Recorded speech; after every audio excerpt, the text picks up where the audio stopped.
আমরা সলভ করব সিসি 350 একটা circuit, diode logic circuit.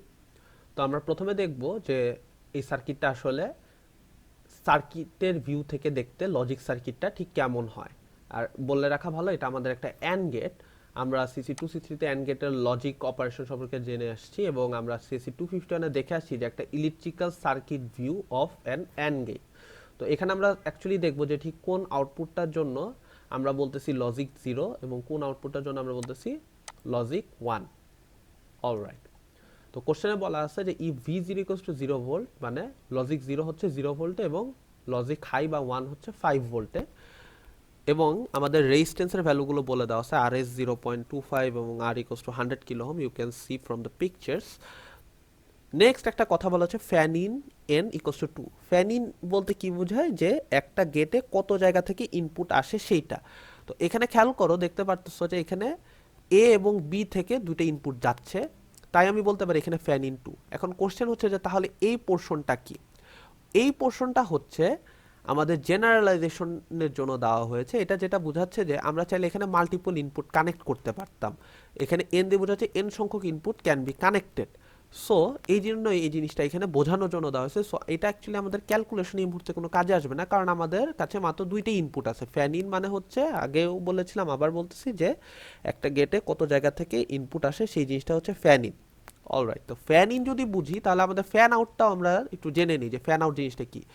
Fan out জিনিসটা হচ্ছে একটা গেট থেকে আউটপুট কত জায়গায় যায় সেই জিনিসটা হচ্ছে আমার ফ্যান আউট। ধরো এই যে আউটপুটটা, এই আউটপুটটা যে কয় জায়গায় যাবে আমি বলবো যে ফ্যান আউট তত। ধরো এই আউটপুটের সাথে 4টা আলাদা circuit connected, 4 individual circuit connected, তাহলে আমি বলবো যে এই সার্কিটের ফ্যান আউট হচ্ছে 4। এরকম এন সংখ্যক ফ্যান আউট থাকতে পারে। তো যেহেতু আমাদের এই মুহূর্তে ফ্যান আউটের কনসেপ্টটা লাগতেছে না, তারপর আমি ডিসকাস করে দিলাম। So in future it will be helpful for you যখন তোমরা আরও আদার সার্কিট সলভ করবা। এনিওয়ে, তো আমরা দেখি যে এখানে আমাদের কি বলা হয়েছে, যে find out the output voltage levels. Alright, যখন আমাদের ইনপুট 0 এবং বি এর ইনপুটও 0, তখন আমরা দেখব যে ভি আউটটা ঠিক কত হয়, এটা আমাদের ক্যালকুলেশন করে বের করতে হবে। তো আমরা জানি যে ফ্রম সিসি 251 আমাদের এই ডায়োডগুলোকে ভোল্টেজ সোর্স দিয়ে রিপ্রেজেন্ট করা পসিবল। দেখতে তাহলে কীরকম হবে সার্কিটটা, আমি যদি একটু ড্র করি তাহলে তোমাদের জন্য I hope it will B helpful to understand. So this is 5 volt, it is given at the first place 100 kilo ohm, A and B. Alright, আমরা জানি এখানে 0.25, similar 0.25, আর আমরা জানি যে সিবিডি মডেল অনুসারে এখানে আমার 0.7 ভোল্টের একটা ড্রপ হবে, রাইট? সো এখন যদি খেয়াল করো তাহলে দেখতে পারবা যে এই ভোল্টেজ সোর্সগুলো কিন্তু actually floating voltage source, right? কেন ফ্লোটিং ভোল্টেজ সোর্স? কারণ আমরা 250 থেকে জানি যে কোনো একটা ভোল্টেজ সোর্স যদি গ্রাউন্ডের সাথে কোনো ডিরেক্টলি কানেকশন না পায়, in that case we can consider that voltage source as a floating voltage source. এবং সেই সময় আমাদেরকে নোডাল অ্যানালাইসিসের জন্য সুপার নোডের কনসেপ্টটা ইমপ্লিমেন্ট করতে হয়। তো আমরা দেখি যে এখানে অ্যাকচুয়ালি কয়টা নোড আছে যেটার জন্য এখানে সুপার নোডের কনসেপ্টটা অ্যাপ্লিকেবল। তো আমি দেখতেছি এখানে একটা নোড আছে, দেন এইখানে একটা নোড আছে, রাইট? সো খেয়াল করো এই পুরাটা কিন্তু একটা সেম নোড, এই পুরাটাই একটা সেম নোড, এবং এইখানে একটা নোড আছে। তো ধরো আমরা জানি যে এখানে এই নোডের নাম হচ্ছে ভি নট, আমি এখানে এই নোডের নাম দিলাম ভি টু। তো আমরা দেখি যে সার্কিট অ্যাকচুয়ালি কীভাবে সলভ করা যায়। আমরা জানি যে এই পুরা পোর্শনটা এখন একটা super node, similar for this one also, এই পোর্শনটাও একটা সুপার নোড, তাই তো? তাহলে আমরা দেখি এখন এই সার্কিট আসলে কিভাবে সলভ করা যায়, সেটা আমাদের এখন মেইন ফোকাস। তো আমরা দেখি যে এই ভি নট এবং ভি টু হচ্ছে সুপার নোডের ভিতর ঢুকে গেছে। তাহলে আমি এখান থেকে সহজেই লিখতে পারি যে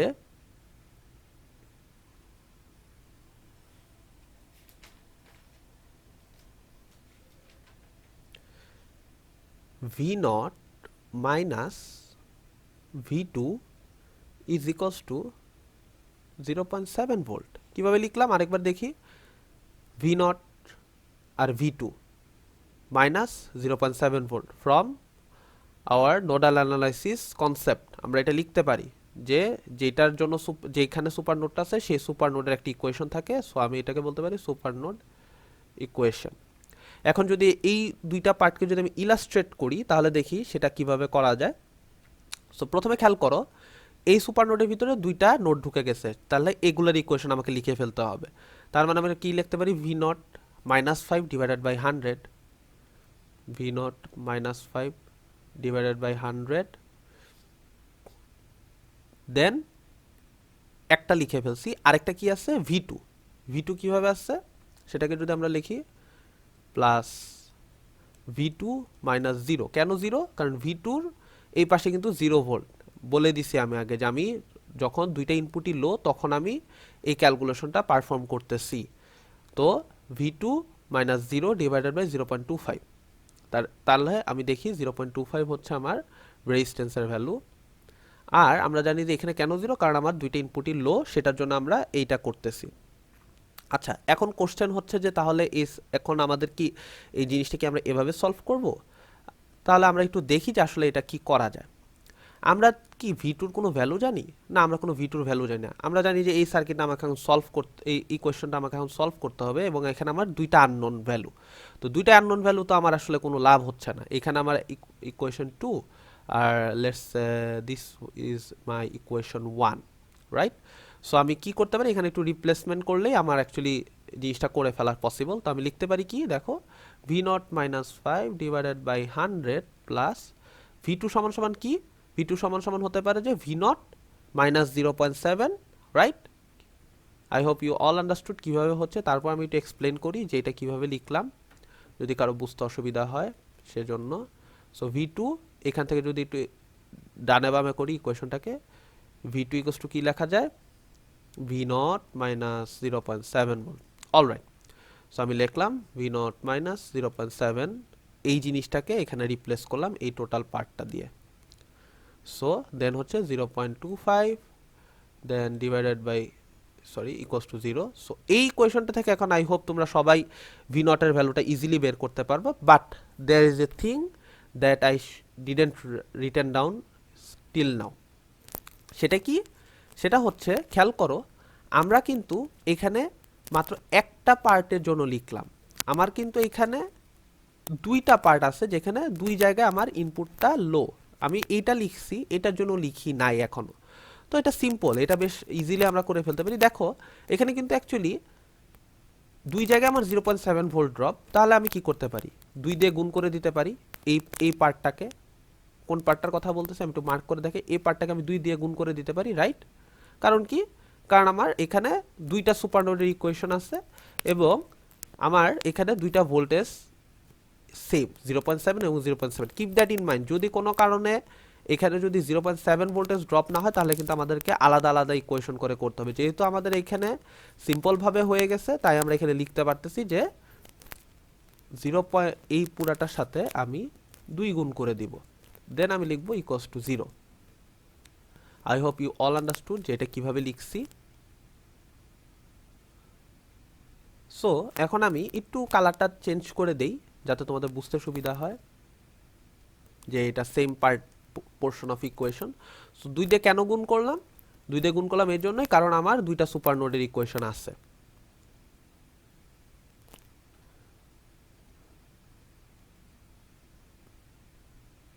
ইন্টু 2। সো এই টোটাল পোর্শন যেটা এই যে ব্লু কালারের এই সার্কেলের ভিতর আছে সেটাকে 2 দিয়ে গুণ করে দিব। সো তোমরা যদি একটু ক্যালকুলেটরে করে দেখো তাহলে তোমরা ভি নট পাবা 0.7054 ভোল্ট। এটা ক্যালকুলেটর করে নিলে, ইকুয়েশন তুলে ক্যালকুলেটর করে নিলে তোমরা এই ভোল্টেজটা পাবা। সো আমার প্রথমে যখন দুইটা ইনপুট লো তখন আমি পাচ্ছি 0.70 ভোল্ট। আচ্ছা, দেন এখন আমরা এই ভ্যালুটা আমরা টেবিলে দিয়ে দিই। সেটা কত, 0.7054 ভোল্ট। অলরাইট, এখন আমরা সলভ করব কিসের জন্য, এখন আমরা সলভ করব 0-1 লজিকের জন্য। তাহলে আমরা দেখি সেটা কি হয়। তো এখন আমরা এতে দিব 0, বিতে দিব 1।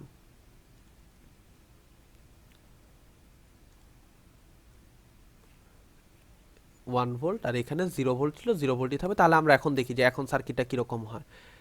যদি একটু খেয়াল করো তাহলে দেখবা অ্যাকচুয়ালি এখানে আমি যে বলতেছি যে 1 মানে হচ্ছে যে আমার লজিক 1, তার মানে আমার এখানে অ্যাকচুয়ালি কিন্তু 5 ভোল্ট থাকবে, কারণ আমরা জানি যে লজিক হাই মানে হচ্ছে 5 ভোল্ট এবং লজিক 0 মানে হচ্ছে 0 ভোল্ট। তাহলে এখানে দেখো এখানে যদি 5 ভোল্ট থাকে এবং এখানে যদি 5 ভোল্টের কিছুটা তো ড্রপ হবে, রাইট? কারণ এখানে 100 কিলো একটা রেজিস্ট্যান্স আছে, সেখানে কিছুটা ড্রপ হবে।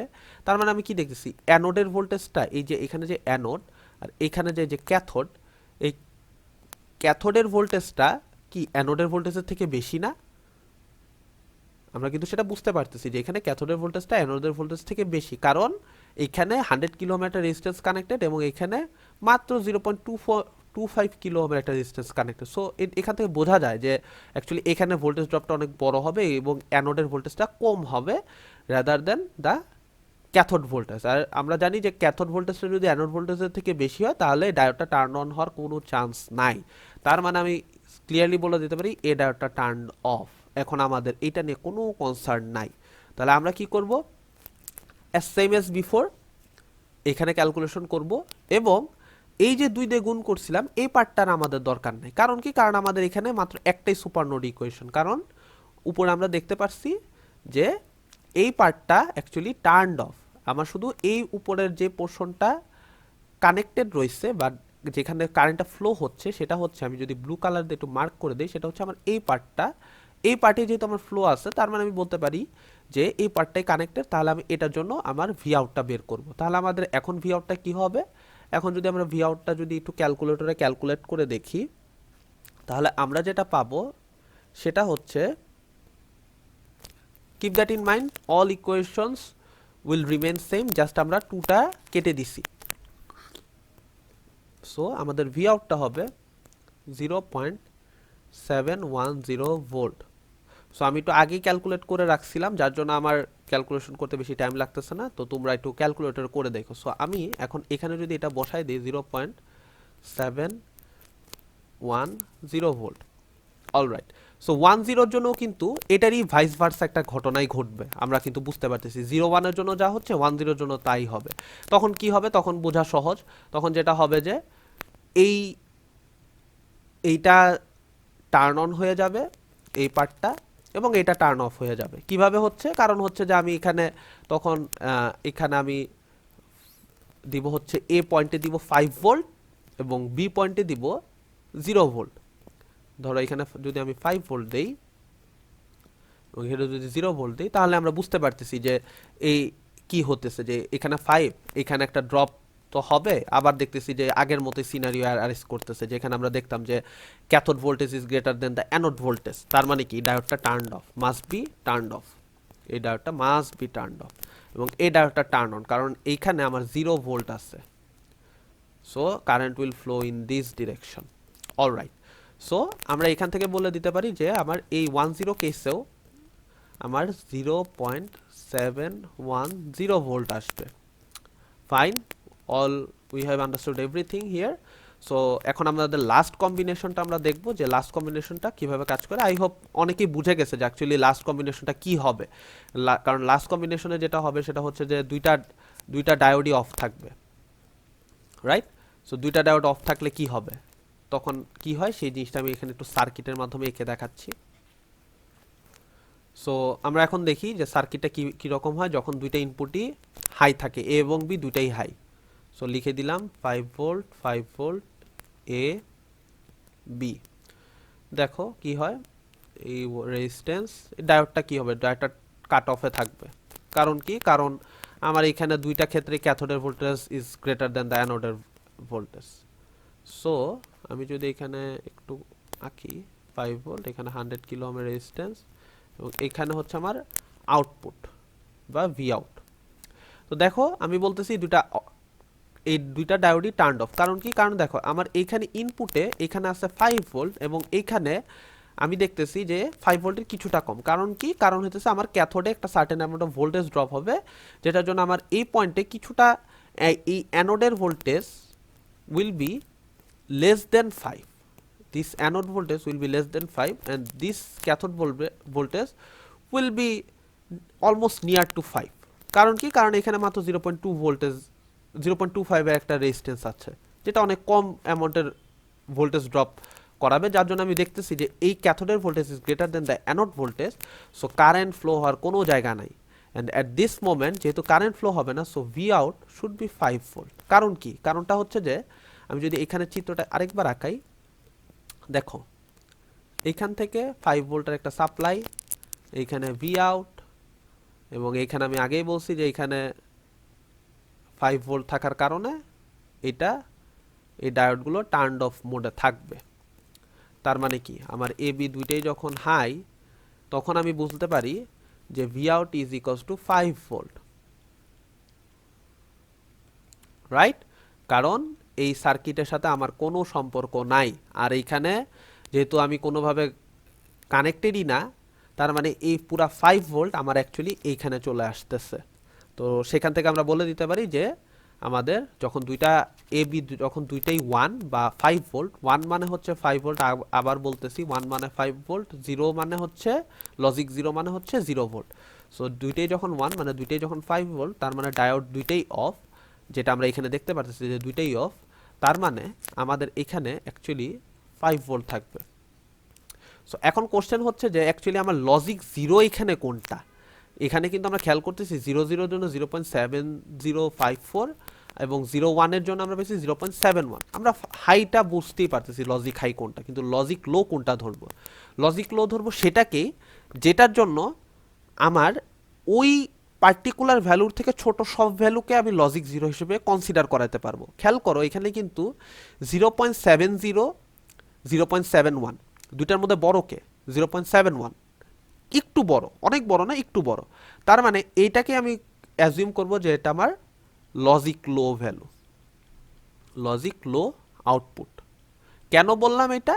খেয়াল করো, এখন যখন এটার থেকে একটা লো ভ্যালু আসবে, ও কিন্তু অটোমেটিক্যালি ওটাকেও লজিক লো আউটপুট হিসেবে কনসিডার করবে। যখন ধরো দুইটা ইনপুটই লো দিচ্ছ, তখন যখন 0.70 পাবো, তখন ও অটোমেটিক্যালি ধরে নিবে যে যেহেতু আমার হাইয়েস্ট রেঞ্জ হচ্ছে লজিক লো এর 0.710 ভোল্ট, এর থেকে যেটা একটা লোয়ার ভ্যালু সেটা হচ্ছে ধরো 0.70, সেটাকে তো সে অবভিয়াসলি লজিক লো হিসেবেই কনসিডার করবে। কিন্তু তুমি যদি কোনো কারণে এইটাকে লজিক লো নিতা, তখন যেটা হইতো যে এই এই 0.705 এর থেকে যদি একটু বড় ভোল্টেজ দিতা, তাইলে দেখতে ওটাকে লজিক হাই হিসেবে কনসিডার করে ফেলতো সার্কিট, যেটা কিন্তু এন্ড গেটে কোনোভাবেই সম্ভব না।